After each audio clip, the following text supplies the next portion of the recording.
কাঁচকলার চিপস দেখাবো।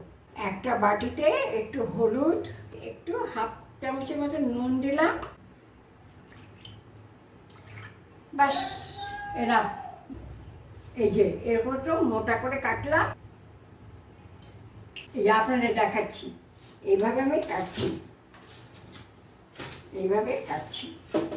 কেটে যখন ভিতরে জমা হয়ে যাচ্ছে তখন আমি গ্যাসে কড়াতে ছাড়ছি। এখনকার মতন যথেষ্ট হয়েছে। এইবারে দেখুন এটা থেকে আমি ছেড়ে দেবো। হ্যাঁ, কড়াতে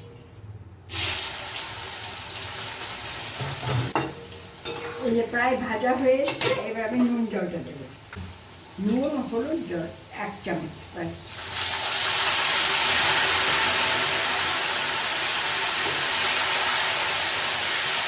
দেখি মুড়মুড়ে হয়েছে কিনা।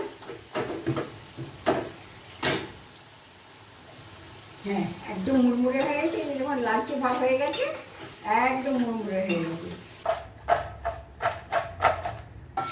গোলমরিচের গুঁড়ো ভাজার জন্য দিচ্ছি। একটা শুকনো লঙ্কা দিলাম, তাহলে একটু ঝাল ঝাল হবে, ভালো লাগবে। গোলমরিচটা দিয়ে দিলাম। এটা ভাজা হয়ে গেলে যখন একটা চুটপুট আওয়াজ হবে তখন ভাবেন গোলমরিচ ভাজা হয়ে গেছে। গোলমরিচ বেশি ভাজলে ভালো লাগে না। এরকম হয়ে গেছে।